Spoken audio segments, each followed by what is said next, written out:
morning and welcome to Viewpoint, your program of personalities, politicians, and perspectives. This morning we have perspectives and personalities. And microphones almost. In abundance, yes, in abundance.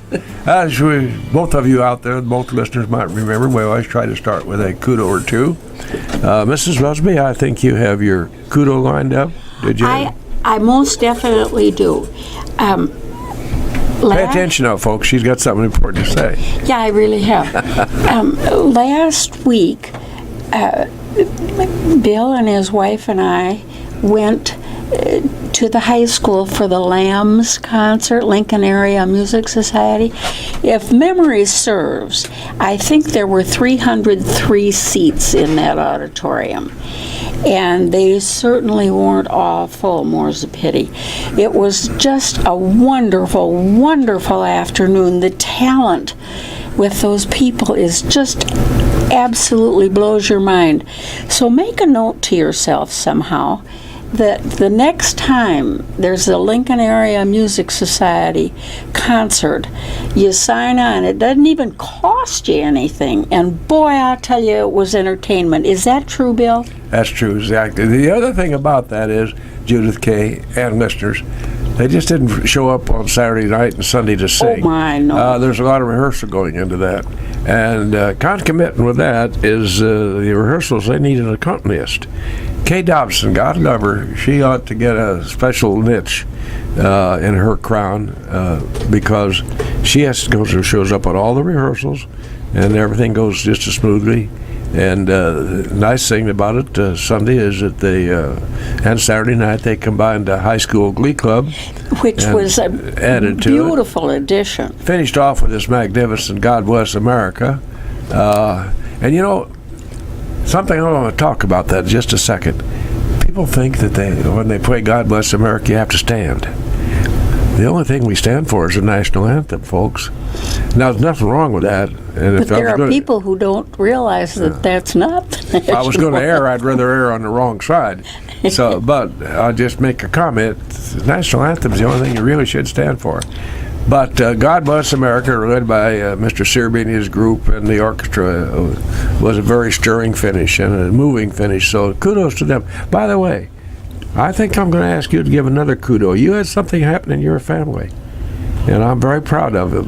Oh, yes. Oh, go ahead. You know, when you go to the doctor at Springfield Clinic, they give you a paper and you can write down the name of Mary or Joe or somebody who's been especially helpful to you. And last month, my granddaughter was a winner, and her name is Aubrey, and she's very nice. So she won Employee of the Month, so to speak. God love her. So yeah, that was really nice. We'll give you a little extra time on that. Now let's get right down to serious business. We have a guy giving up. Listen, he charges big bucks by the hour, so you know he's our expensive guest. Costs us a lot of money for him to sit here and scratch his ear. So this is Andrew Fitzpatrick, and he's going to be a dad for the fourth time, like today. Could be today or Friday at the latest. So yeah. Father of the month, father of the bride. Andrew Fitzpatrick is a certified public accountant, and that spells smart. Really. Certified public servant with that name in our community, going way back to Andy's grandfather, who was a Western Union operator, and another story connected with that. Might just well go ahead and tell that, Andy. Yeah, great-grandfather. Fitz was this was in the days of Western Union, and the messages would come in and teletype, and then they'd have to tear it off and paste it on the form and get on his bicycle and ride it and deliver it. During World War II, and Mr. Fitzpatrick, the government sent these notices out to families when their youngsters were killed. Mr. Fitzpatrick sitting there took the message of his own son. Oh my! That's just a legend, and I think you talk about having a bad day. My mother wrote me about that. I was overseas at the time, and if I remember rightly, I went in there or said something to him because I respected him very much. So let's get right down to serious business. We're talking about certified public accountant and what they do for the community, and it's a lot. It's just more than the income tax. It's a whole bunch more. So, Andy, yeah, with that mantle, a whole lot more. Let's say what a whole lot more is. Yeah, so we do it all. We do payroll, we do monthly accounting, we do some audits for companies or not-for-profits that need us to to verify their books for whoever the interested party is, whether it be not-for-profits. It's usually government grant-making organizations that want to know that you're spending their money properly. Companies, it's usually the bank that wants to know that your financial statements are accurate before they loan you a big amount of money based off of what you tell them you have for finances. So we'll go in and audit those statements and make sure that everything is accurate. We do financial advising, which is outside of tax time. That's one of my main focuses on the investment side of things. We kind of try to take your tax information and your investing information and marry them together, and try to give you the best experience we can for the two of them combined, because they are intertwined. The decisions you make on your investments have a big bearing on your tax return as well too, and we can kind of help people not make mistakes that would cost them in the tax side that they wouldn't maybe think of if they didn't have that tax in mind. Actually, they'd save a lot of money. Yeah, it does. By getting a professional to tell them, I don't think I'd try that. Yeah, or this is what this decision's going to cost you. Yeah. Those kind of things. So, or this is where this decision could save you something too, and so it's both sides. So yeah, we do it all. Anything when it comes to finances, numbers, those kind of things, we can usually help out. But this is your hellacious This is busy. season. Yep. So this is when usually February and March and the first couple weeks of April, I'm usually there from the time I wake up, get the kids dropped off at school, and then I'm there till 10:30 at night, usually 11 o'clock sometimes, and then right back at it the next day. So 648-5510. This is your chance to get a freebie. We won't ask who it is, so we can't bill you.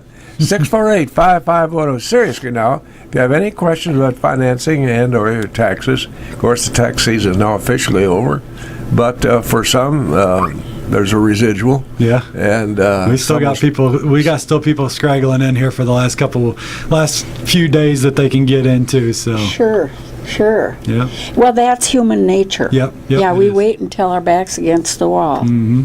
Yeah, my grandpa used to do taxes in a little town called Kenyon, Minnesota. Okay. And boy, I'll tell you, when it came tax time, you couldn't even talk with him. Yeah. He just had 2s and 3s in his head. Yeah. And there's times where I feel bad about that, where there's other. I'm involved in some not-for-profits in town myself on boards and stuff, and there's times where it's hard to relay to people the amount of time I spend up there that gives me no time to help out with other things that I'm involved in for those couple months, but it's just kind of the nature of what we do up there. But I don't think people are aware of the fact that it is a couple months. Right. It's not just the 14th and 15th. Right. Yeah, no, it's from February 1st until we like to be kind of wrapping it up by April 6th, 7th now.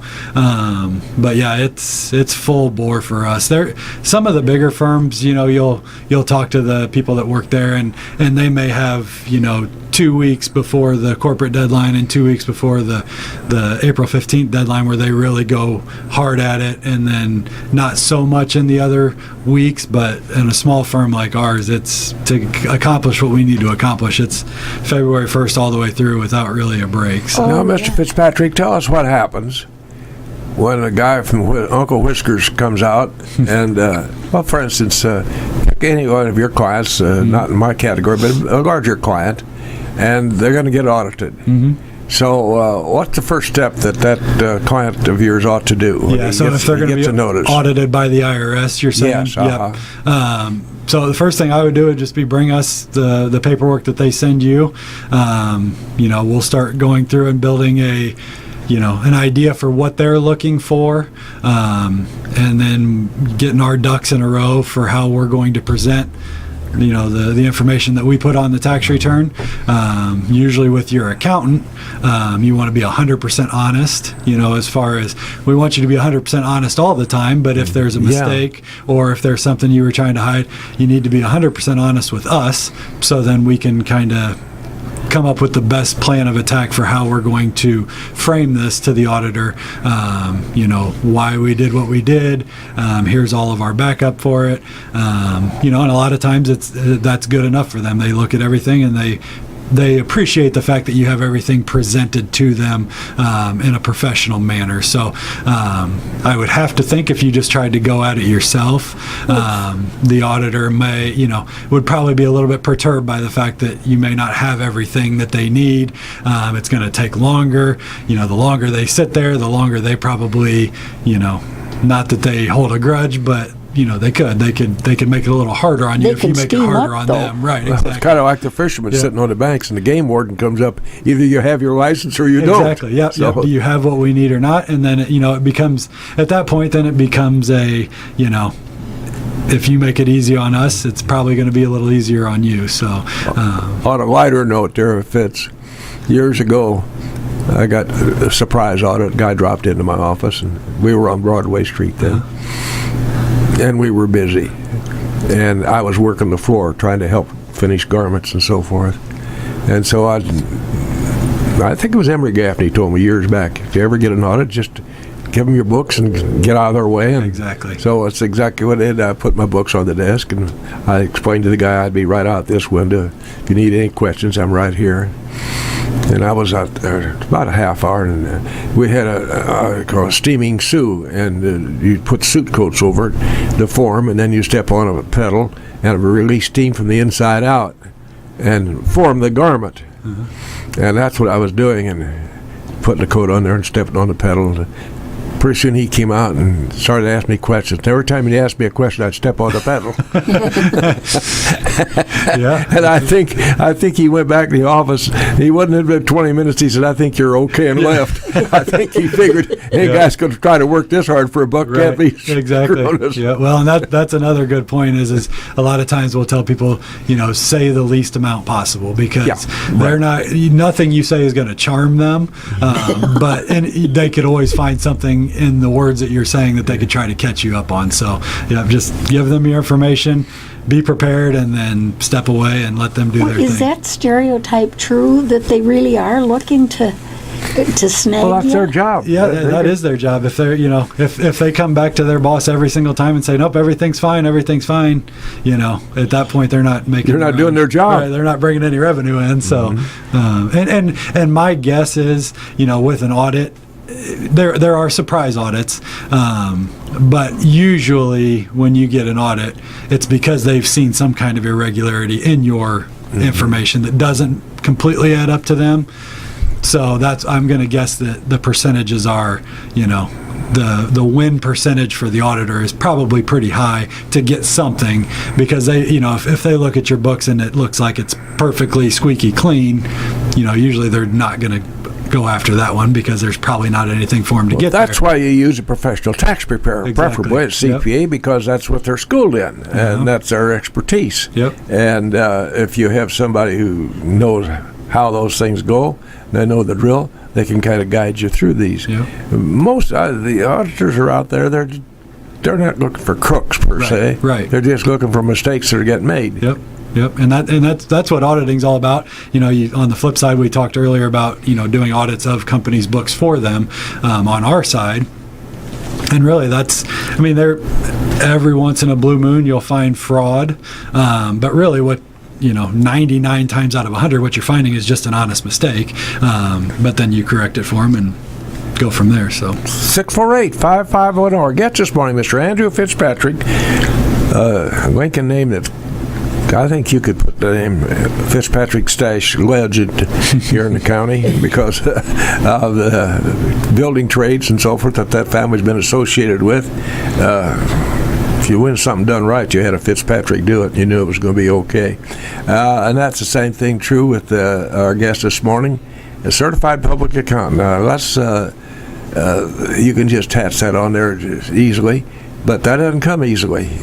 Tell us about what it took to be a certified public accountant, Andrew. Yeah, so it took. That's a big deal. It takes a little bit, yeah. So it takes a lot more than a little bit. Yeah, it takes some schooling. So you've got to have a full 5 years of schooling.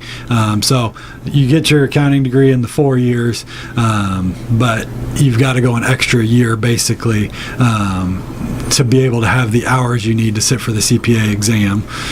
So then you get your 150 hours in. At that point, you make the decision what you want to do, whether you want to pay somebody to give you courses on studying, whether you want to buy the books and study yourself. I've always been test taking has always been one of my positives. So when I did it, I just bought the books and kind of did a self-study. And there's 4 parts to the test. Each one is a standalone part. You don't take them all at the same time. It used to be you would take them all at the same time. You would spend a weekend, at a testing center and take all 4 parts. Now you take the 4 parts separate. So there's auditing, there's tax, there's government, or there's there's economics, like in general, and then there's a governmental type part. So you study for one, go take it, study for the next. You got to pass all 4 of them with, I think, a 70%. Been a while since I took it. And then, each passing grade is only good for so long, so you got to get the 4 done in a window, or your first one could fall back off. So if you pass one and it takes you a long time to get to the next one, your one that you pass could fall off and you may have to take it again. So you've got a window there where you take the test, you got to get all 4 of them passed in a certain window. So you spend a lot of time with your back against the wall, don't you? I don't want to be trite about this, but it's kind of like a medical doctor getting his MD. A CPA, certified public accountant, is a special designation indicating that you're above the average in the accounting field. Yeah. It's as simple as that. It is, yeah. Yep. Well, but that's why a person like me, a plain person, goes to a person like you who knows the 2s and 3s. Yep. Yeah. Oh, commercial. Oh, yes, thank you. Old fella shows his age again. We're going to take a couple of minutes with Mr. Fitzpatrick's approval and recognize our sponsors, who we need very much, or we won't need a CPA.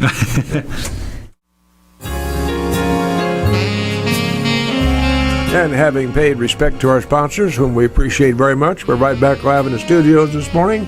Viewpoint, each Wednesday morning at 08:15 to 0900 hours. Our guest this morning, Mr. Andrew Fitzpatrick, certified public accountant.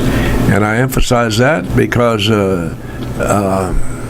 it gives him an extra, certified public accountants have an extra edge over accountants because their depth of their expertise. I think that's the way I'll put it. Yeah. Now, your firm and other firms, if have an agreement with your clients that if they're audited by the government for a stipulated fee, you'll just take care of that, and your client doesn't have to worry about a thing. Correct. Yep. Just step back. Yep. So tell us how that works, Andrew. Yeah, so at that point, we like I had said earlier, we just become the go-between between the IRS and the taxpayer. Usually at that point, the IRS will ask for an initial meeting with the taxpayer where we're present with them. And then as soon as that initial meeting's over and they ask the questions they need to ask face-to-face, we just become the go-between. A lot of times the IRS auditor will just set up shop in our office. We have an extra couple rooms in there. We'll set them up in there with whatever documents they ask for. If they have questions, they come to us. If we can't produce something, we'll contact the taxpayer. But usually, like I said, on the front side of things, we get everything, all our ducks in a row, and are able to not even need to contact the taxpayer. And in your case, and I think probably so with most the fee for all of that work is nominal. Yeah. I mean, it's not outrageous at all. And it's a sense of knowing that you don't have to worry. Right, and not have to worry and not have to make that mistake that could cost you.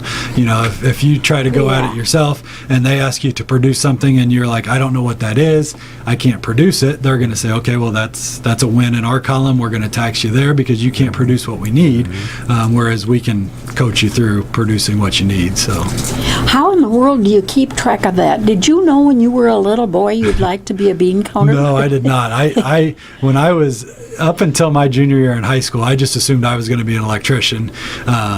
Like Well, Mr. that would Gossett follow. said, Which goes in the family. It does. There's a lot of electricians in our family, and I still enjoy the theory behind electricity and doing that kind of stuff. And maybe in my older years, I can get back to that a little bit as a hobby. But my junior year in high school, I had pretty good grades and was showing that I was pretty good at the academic side of things.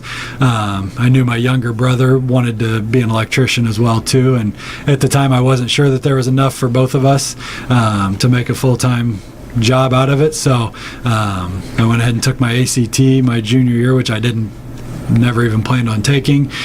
Did okay on it, and then decided I would go the college route. So went the college route. Started out my first year I was actually in engineering. Probably part of me wishes I would have stuck with that, but I did not. And I have a sister-in-law who's an accountant, and she had talked to me about the accounting field and how it was numbers-based, and I was a numbers-based person. So I started taking that. I had a professor my first year in the accounting side of it that contacted me outside of class and said that he felt like that was really something I would excel at, and that he felt like that was the right path for me. So I really appreciated that, and then I just kind of took off from there and had a lot of success. Did really well in all my accounting classes, and here I am. Did really well. That means straight A's is what that's. Had a That's lot what of that A's, translates to. Yeah. God love you. I remember my first year. We had to use nicknames before. Now all the schools have ID numbers for their students. And that's how they would show you your test scores. They would put your ID number and then they put your score next to it. Well, at that time we just used a nickname, or you could do whatever you wanted. So I just used Fitz, which was easy enough. And my first year I was, all my accounting tests, I would get them all right. And I would overhear people saying, who is this Fitz that is getting all these, getting 100% on everything and wanting to find out who they could study with, or, who was busting up the curve and that kind of stuff. So I knew at that point that was probably a good path for me. So Did you surprise yourself? I did, yeah. I wasn't expecting that. I didn't. Well, that's God's blessing, because he's got an innate ability to run numbers around between his left and his right ear and have them fall in the right spot. And that's a God-given ability. It is, yeah. It's one of those things. I can do, a lot of math in my head, and numbers it's like another language. I've always felt like math in general is its own little language, which I love math, but numbers to an extent too. It's one of those where I can compute them really quickly in my head and spit out the answer. Are your kids showing any aptitude in that direction? Yeah. My Edward, my second boy, he was one that, he was, I would say, probably not even 1 year old yet, and he would, when he was walking up and down stairs, he would count them, and he'd be counting to 15 before he was 1 year old. Before a lot of kids are even putting sentences together, I was count. 18 before I could count that far. Yeah. So they do good. The two boys do good in school. Elizabeth hasn't gotten to the school age yet, but they've shown some computing, some number computing power. So well, the nice part about it is here to have one of our local products, be able to offer a very scientific service to the community. 648-5510. Our guest this morning is Mr. Andrew Fitzpatrick. that's the chance to get a question that you might have. Your tax season's over. We won't worry about that. It's just a routine question. If you have a Mr. Fitzpatrick, he'll be happy to try to answer it for you. He may not give you the answer, but he'll sure try. And then he'll charge me. This one would be a freebie. Yeah. Your client load, will it vary during the course of the 12 months of the year? It does, yeah. I mean, it's very heavy right now. We're kind of bursting at the seams with Mike Abbott clients. wouldn't have envisioned what he started. Yeah, I know. And he was one I never got to work with. He passed away in 06, and I came in 07, so I had just missed him. But yeah, we have a lot of clients. But yeah, once, like I said, I spend a lot of time on the financial advising side outside of tax time. So those are a lot of good relationships, good clients. We like to get them in there as often as they want to see us. Some people don't like to come, even once a year, but we like to get them in there, talk to them, ask them if anything's changed in their life. Is there any needs coming up for them? Just kind of build our picture for what we might need as far as their finances go. Just kind of meeting with those. And then, like I said in our break, on the not-for-profit side, I spend some time in the summer working on non-for-profit tax returns. It's funny because you joked about being not-for-profit, but our not-for-profits, which the government, the IRS, is acknowledging that they're doing it as a service, not trying to generate a profit, those tax returns are probably 5 times as big as an individual's tax return. As far as the number of schedules go, as far as the number of pages go, I don't know. They're so much more difficult than just a regular tax return. When ultimately they're not in it for the profit side of it, but just a lot of disclosures, and I can understand some of it. You've got board members, you have to disclose what they're paid, what their relationships are. Is the not-for-profit paying board members companies to do things, because you wouldn't want it to be a funnel for a little bit of impropriety or that, where I get on the board of a not-for-profit with the mindset of I want to make money off of this thing, and get in and have them paying me big fees to do things. So there's a lot of disclosures on that side, disclosures on what events you're doing. So just a lot of, they're very involved. So, on a corporate tax return, in an average corporate tax return that I could do in, 4 or 5 hours, that not-for-profit may take me 15 hours to accomplish. Now, if you get a complicated return that takes a lot of time to work on, the client could have to expect to pay for that. Yep. Yeah, and they pay by That's hour. That's why you went to all that schooling. Right. Well, and we have very good clients. We very rarely have complaints about the bills. But yeah, we're very honest with them. Here's the amount of time we put into it. Here's our billable rates, and that's what your bill is. So.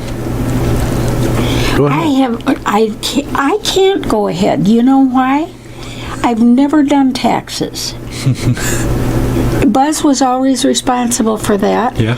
And then, of course, he died. Yep. Now the kids are responsible for that. Yeah. Do you find that to be the We case get that with a lot, old ladies? Yeah, well, not just ladies in general, but usually there is a spouse that You have to use that word "pretty" in front of it, because that kind of honeys up to them a little bit. But there usually is a spouse that is in charge of that side of things. You're seeing it increasingly more and more be the wife, because I think as far as if you dissect the brain, I think females are a little bit more responsible when it comes to those kind of things. I would say when the guy's in charge, it's more of the throw all the envelopes in a box and just hand it off. And the girls are usually a little bit more responsible. So in turn, we've seen more and more of that where the ladies are the ones in charge. But yeah, usually there is a spouse.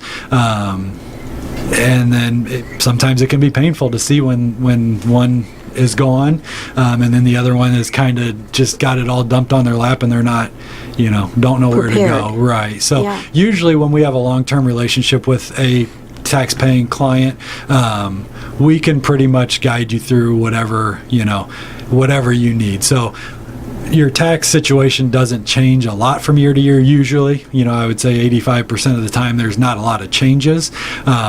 So, a lot of times with the kids, they'll come to us and say, we got mom and dad's return here. We don't know what we're looking for. And we can say, well, there's an Edward Jones statement. There should be a 1099-R from, Prudential, whatever it is, and then we can, usually all those documents have phone numbers on them, and so we've got the documents from the year before, and we can say, here's a number you can call to try to get this document. So yeah, we can usually coach people through it when they're thrown into a situation that they're not ready for. So, Mr. Fitzpatrick, yours is a flourishing clientele. Mm-hmm. You have a number of clients, which is a good thing, of course. Yep. Do we have, percentage-wise, many investigations from the IRS? Not really. Tax code? And it's actually for the time being, it's on the lowest side I've ever seen. Really? Just because they don't have the personnel. Right. They're really struggling to find agents to come out. Isn't that interesting? And do that job. So it's been a couple of years since I've seen a full-blown audit. When I first started, you would see maybe 2 to 3 a year on a client base our size, but it's been a couple years since I've seen one. You see some correspondence audits where they'll send you a letter just saying, here's the one line that we're looking at, can you send us the backup for that? But that's pretty simple. So yeah, full-blown audits, we haven't seen a lot of them here lately. Have you had a good experience one-on-one with auditors when they come out into the field? Yeah. Most of them are very pleasant to work with. Every once in a while you'll get one that, for whatever reason, whether it's they don't want to be in that job, they're at the end of their road, they're about ready to retire. Or they've had a bad argument with their wife. It could be, you just never know. But yeah, most times they're very pleasant to deal with and professional. Yes, exactly. That's the word. And not out to get you. They're just out to do their job. We respect that they're doing their job, we're doing our job. If they find something, and we don't have an explanation for it, that and I presume that there are firms who every once in a while will pop up on the radar scale. There's something wrong here. Yeah. Where the firm itself has a lot of questionable. I could see that happening. Where if you start looking at tax returns because they're all signed by the firm with a firm PIN number. If they start looking at a couple of them and see a pattern, I would think they might start picking on that firm because obviously there's something to be had there. So Where there's smoke, there's fire. Exactly. Yep. We have tax preparers. Mm-hmm. We have a number of them in this county, and I'm certain they do a good job, or they wouldn't maintain their offices over a period of time. Exactly. They wouldn't be able to subsist. Yep. So it's good to have tax preparers, but now how much education they have to go to schools, refreshing schools? I guess Correct. That's the word I'm using. Yeah. So it depends on the level of your license. So as a CPA, we have to accomplish 40 hours. Well, it's 120 hours every 3 years. So basically it boils down to 40 hours a year in schooling that we have to go take, whether it be in person. Now with getting through the pandemic, a lot of them, for the last 2 years, a lot of them, or not, pretty much all of them have been webinars. But you have some in-person stuff, you have some webinars, you can do some self-study. The self-study is not, you can't do all of it as self-study because it's a little bit easier to just take the book out, you got the answers, then you take the test and you're done. So they only allow so many hours to be self-study. Everything else has to be with some kind of instructor, so whether it be in person or online. Has electronic media made a big difference in your profession, sir? It's getting there. It's not completely ironed out yet. We have, through our tax software, we have the ability to send you a questionnaire through your email that allows you to type your responses, send it right back to us. Whereas before it was, we mail you the packet, you fill it out in paper, you either mail it back or bring it back to us. So we're getting there. We are at the point now where we scan everybody's documents when they come in. So it used to be you would copy their documents and have a big folder every year for each tax return. Now we scan them into our software, give you your original documents back, and then we just have an electronic copy in our database that we can go, if a question ever arises, we can go back and pull up those documents. We don't even have to go to the file room anymore. We can just pull it up online on the computer screen. So we're getting there. We do some e-signatures now, to where, if you live in Arizona and we're filing a return for you, instead of mailing it to you and you mailing us back the signature, we can just have you sign electronically. May I make a comment, Mrs. Busby? Oh, please do. Well, I have to ask her because she owns 51% of this show, so I have to defer to her. Oh, seriously, and I mean this seriously. What you get when you go to Mr. Fitzpatrick's firm, Abbott & Associates, is professional pleasantry. Always, if you go in person or on the telephone, you're going to receive somebody who's very pleasant and very professional. And that means a lot to clients. When they hang up or walk out the door, they have a good feeling about the fact that things are taken care of for me. Yep. And that's important. It is. And that's part of your modus operandi. It is. You have to instill some faith in your clients and you. So they have to walk away knowing that, okay, this is the guy that I want answering my questions, putting this stuff together for me. Well, you couldn't possibly deal with somebody who had no faith in you. Exactly. Yeah. If they're going to question every single answer you give them or every single thing you do, that would be a time where you would say, maybe this isn't the right fit for you if you can't trust the research I've done, the knowledge I have. And you'll get people that don't like your answer and want to hear it a different way, or want something, want somebody that'll maybe morph into what they're wanting to push on you. But you just have to be stern with them and let them know that this is the correct way and this is how we do it. So, but to any number of people, taxes are a four-letter word at any rate. Yeah, exactly. Yep. And so they may meet and greet you thinking you're the bad guy. I know, yeah, and sometimes you are. You're the bearer of bad news. You're the one that gets to call them up and say, "Hey, you owe a big sum of money this year." But you didn't write the news. Exactly. We're just giving them the answer. Right. Well, there's somebody out there missed a great opportunity to save $100 by not calling in and getting their answers to their complex tax question. Andrew Fitzpatrick, representative of Abbott & Associates, we appreciate very much, again, son, spending your time with us. I appreciate you having me. There's a guy that, he married a young lady by the name of Hannah. And I always called her, there's an old song, her hard-hearted Hannah, the vamp from Savannah. So if you'll take hard-hearted Hannah, our best wishes this morning. We appreciate you taking your professional time with us. Yep. Thank you very much, Andrew. Thank you. Thank you. Yep.